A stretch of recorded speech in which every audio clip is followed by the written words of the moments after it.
Hi, வாங்க நரிப்பயிர் குழம்பு எப்படி வைக்கலான்னு பார்க்கலாம். இதுதான் நரிப்பயிர். இது வந்து சேலம் செலக்ட்ல இருந்து வாங்கினேன். இங்க பாருங்க, இதுதான் நரிப்பயிர். வாங்க, இதுதான் நரிப்பயிர். இதுல வந்து உருண்டையும் பிடிப்பாங்க. நரிப்பயிர் பயிர் நரிப்பயிர். இப்போ எங்களுக்கு நரிப்பயிர் குழம்புக்கு என்னென்ன போறோம்? பூண்டு போட்டாச்சு உரிச்சு, தக்காளி வெங்காயம் எல்லாம் போட்டு ஒரு கழுவிக்கலாம். வெங்காயம் எல்லாம் போட்டு பச்சை மிளகாவும் போட்டுக்கலாம். பாருங்க, பச்சை மிளகா போட்டிருக்கேன். கழுவிக்கலாம். வாங்க, நல்லா கழுவிக்கிட்டு இது வந்து ஒரு 5 விசில் விட்டா போதும். நல்லா வெந்துடும். சோம்பு எடுத்துட்டு இதை அறுத்து போட்டுக்கலாம். ஏன்னா அப்படி முழுசாக போட்டால் இதாகாது. கழுவி வச்சு இல்லை, கழுவி இப்படி எடுத்துட்டு கோம்பு எடுத்துட்டு வெந்துடும். இது வந்து குழம்பு ரொம்ப டேஸ்ட்டாக இருக்கும். கொஞ்சம் தண்ணி ஊற்றிக்கலாம். உழுகுற அளவுக்கு தண்ணி ஊற்றிட்டு மஞ்சள் போடுவோம். வரமிளகா போட்டாலும் டேஸ்ட்டாக இருக்கும், பச்சை மிளகா போட்டாலும் டேஸ்ட்டாக இருக்கும். நான் எப்பயுமே வரமிளகா தான் போடுவேன். இந்த வாட்டி பச்சை மிளகா போட்டிருக்கேன். பார்க்கலாம் எப்படி இருக்குன்னு. ஆனால் இது வந்து உடம்புக்கு ரொம்ப நல்லது, ஹெல்த்தியானது. வாரத்தில் ஒரு டைம் ஆச்சு இது வச்சு சாப்பிடுங்க, ரொம்ப ஆரோக்கியமாக இருக்கும். மூடி போட்டு மூடியாச்சு. இப்போ இது வந்து ஒரு 5 விசில் வரட்டும். 5 விசில் வந்ததுக்கப்புறம் உங்களுக்கு நான் எடுத்து காமிக்கிறேன். பயிர் வச்சிங்கன்னா உடம்புக்கு நல்லது. இப்போ வந்து பச்சை பயிர் குழம்பு வைக்கிறோம்ல, அதே மெத்தடு தான் இது.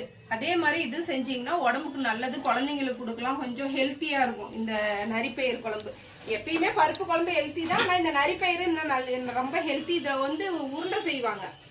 இது நல்லா வறுத்து வெல்லம் போட்டு, வெல்லம் போடுறவங்க எல்லாம் போடுவாங்க, சக்கரை போட்டு போடுவாங்க. ஆனால் அது ஆறிடுச்சுன்னா அப்படியே டைட்டாக நீங்கள் கல் எடுத்து போட்டு உடைச்சாலும் உடைக்க முடியாது. அந்த அளவுக்கு ஹெல்த்தியான ஃபுட்டு இது. வாங்க, நேற்று வச்ச கருவாட்டு குழம்பு, சப்பாத்தி, பழைய சப்பாத்தி சாப்பிடலாம். வாங்க, வடகம் போட்டுக்கலாம் தாளிக்கிறதுக்கு. இது பாருங்க, பருப்பு நல்லா கடைஞ்சி இப்படி வச்சு தெரியுதுங்களா? பருப்பு 2 போட்டுக்கலாம். பூண்டு, கருவேப்பிலை. பூண்டு நல்லா தட்டி போட்டால் வாசமாக இருக்கும். தேவையான அளவு உப்பு போட்டு நல்லா ஒரு கலர் ஊற்றிட்டு, வேணும்னா கொஞ்சம் புளி தண்ணி ஊற்றலாம், இல்லைன்னா தேவையில்லை.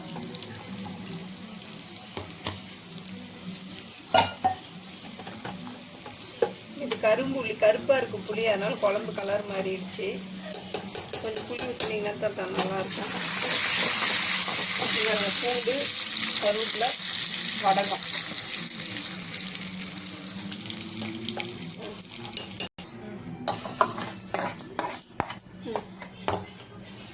பாருங்க, போட்டு தாளிச்சாச்சு. ஒரு கொதி வந்ததும் எடுத்துடலாம். இதுதான் நரிப்பயிர் குழம்பு, ரொம்ப டேஸ்ட்டாக இருக்கும். உப்பு, களிக்கு உழ வச்சிருக்கு. களி காஞ்சிருச்சு. கொஞ்சம் தண்ணி மோந்துக்கலாம். களிக்கு ஊற்றுறதுக்கு கொஞ்சம் தண்ணி மோந்துக்கலாம். களி மத்து இருந்துச்சுன்னா இந்த மாதிரி ஒரு மத்து எடுத்துக்கோங்க. கழுவிட்டு இது இப்படி வச்சுருங்க. இப்படி வச்சுட்டு பாருங்கள்,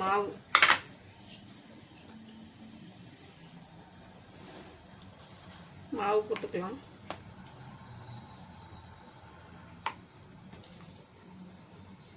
நமக்கு எவ்வளோ தண்ணி வச்சுருக்கோமோ அதுக்கு தகுந்த மாதிரி மாவு.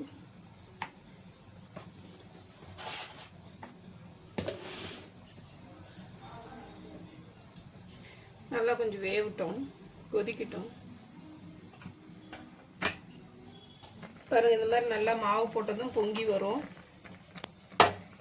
கீழே தான் மாவு சிந்துனுச்சுன்னா அப்பப்போ தொடச்சிக்கோங்க. அடுப்பாண்ட நல்லா கசகசன்னு இருக்கும். தொடச்சிட்டு இப்போ ஒன்றும் இல்லை, இது வச்சிட்டிங்களா, இது வந்து கைப்பிடிக்கு பிடிச்சிக்கணும். பிடிச்சிட்டிங்க பாருங்கள், ஒரே மாதிரியே கிண்டணும். ஃபஸ்ட்டு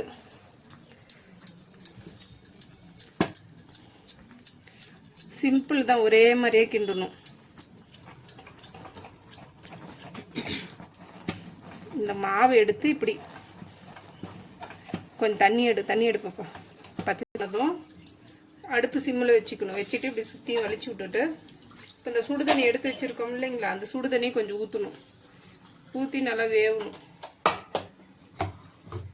அப்பப்போ அடுப்பாண்ட மாவு விழுந்துச்சுன்னா இப்படி தொடச்சிருங்க, அசிங்கமாக இருக்கும். எப்பயுமே பச்சை தண்ணி கொஞ்சோண்டு வச்சுக்கணும், கைக்கு அனல் அடிக்கும். கொஞ்ச நேரம் வேகட்டும்.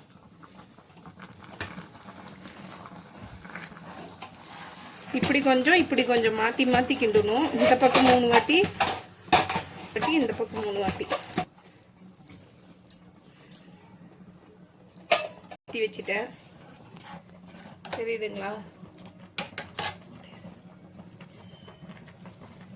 ரெண்டுமே இப்படி நல்லா கொதிக்குதுங்களா? நல்லா களி இப்போ தான் வேவும். அப்போ சும்மா இப்படி அடியில் அடி பிடிக்காமல் இருக்க ஒரு கிளறி விட்டால் தண்ணி அடியில் போகும்.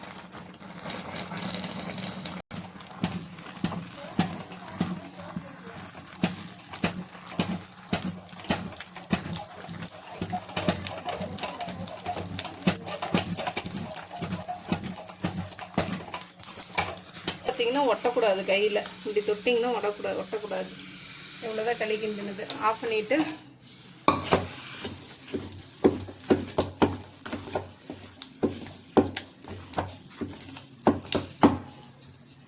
இதுவும் கஷ்டம்தாங்க, ஈஸி கிடையாது. இப்போ எடுத்து இந்த மாதிரி ஒரு குண்டால போட்டுக்கணும்.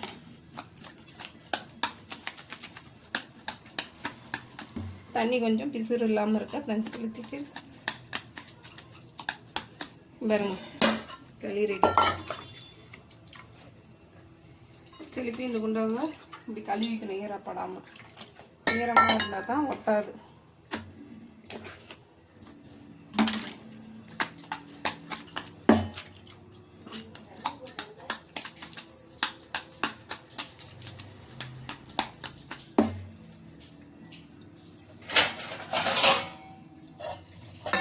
இப்படி திருப்பி தட்டில் எடுத்து இப்படி கொட்டிட்டீங்கன்னா பாருங்கள் களி ரவுண்டாக முழுன்னு களி இருக்கும். நல்லா வலிச்சு எடுத்தாச்சு. இதை வந்து தண்ணி வச்சு ஊற வேண்ட களி ஆவி பறக்கிறது தெரியுதுங்களா? சுட சுட களி நரிப்பயிர் குழம்பு. இப்போ கொதிக்குது. இப்படி குழம்பு இப்படி தொட்டுக்கணும். ஏன்னா களி பிடிச்சிங்கன்னா ஒட்டிக்கும். அதனால குழம்பு இப்படி தொட்டுட்டு இதை வந்து இப்படி உருட்டிக்கணும். என் வாய் கொஞ்சம் பெருசாக தான் பெரிய உருண்டையாக போட்டேன். எச்சு ஊறுது. வாயில் தின்றதுக்குள்ளே எச்சு ஊறுது. இப்படி எடுத்து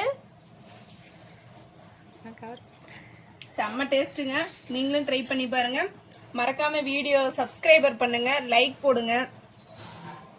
இன்னொரு வீடியோவில் பார்க்கலாம். நான் இது நரிப்பயிர் குழம்பு களி செம்ம காம்பினேஷனுங்க. வாங்க சாப்பிடலாம். இன்னொரு வீடியோவில் பார்க்கலாம். பாய்.